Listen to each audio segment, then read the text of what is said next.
फिर लगी हुजूर बैठे, कहते हमने कुछ नहीं सुना। अचानक नबी कहने लगे, आका फरमाते मैं हाजिर हूं। कहते हैं थोड़ी देर चुप हुए, फिर फरमाया हुजूर ने मैं हाजिर हूं। कहते हैं फिर हुजूर खामोश हुए, फिर फरमाया मैं हाजिर हूं। 3 मरतबा ये कह के अचानक हुजूर उठे और दौड़ लगा दी। सहाबा फरमाते हैं हमने देखा अचानक हुजूर बगैर बताए चले गए। हमें चूंकि डर रहता था, मुस्तफा के दुश्मन बहुत है, लेकिन आशिक थे, कहने लगे हम पीछे पीछे दौड़े। हुजूर इतनी तेज गए कि हमारी नजरों से ओझल हो गए। कहते हैं सहाबा लेकिन फिर भी जिधर जिधर से खुशबू आ रही थी हम उधर मुड़ते जा रहे थे। खुशबू सूंघते सूंघते वहां पहुंचे जहां मेरा नबी मौजूद था। कहते हैं हुजूर गए और एक दरवाजा था पुराना, उस पे आके करीम खड़े। जरा सुने, आज सगी बहन दरवाजे पे आती है ना तो भाई का कलेजा पानी पानी होता है। आ गई लेने के लिए, सगी बहन को चाय पिलाने तैयार नहीं होते हम।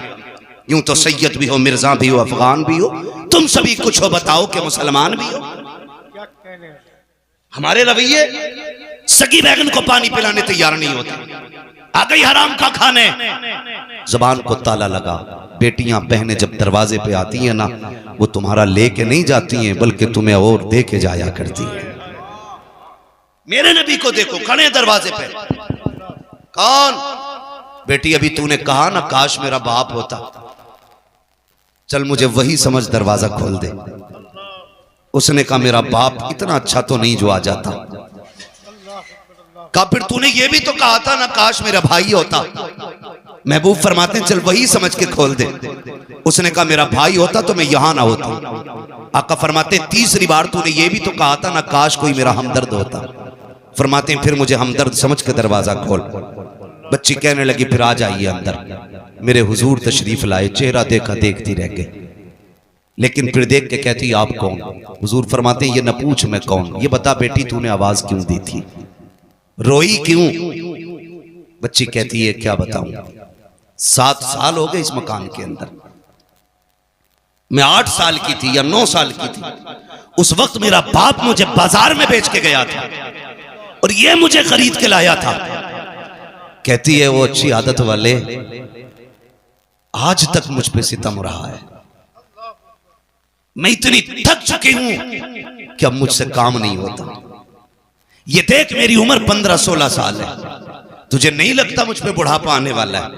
इतनी कमजोर हो गई हूं। महबूब फरमाते बेटी रोई क्यों? उसने कहा मोहतरम सुने तो सही बात, ये काम ज्यादा है, ताकत नहीं है, बीमार हूं, सर में दर्द है। आज जब मुझ पे सितम हुआ मुझे याद आया मेरा बाप 7 साल पहले बेच के गया था बाजार में।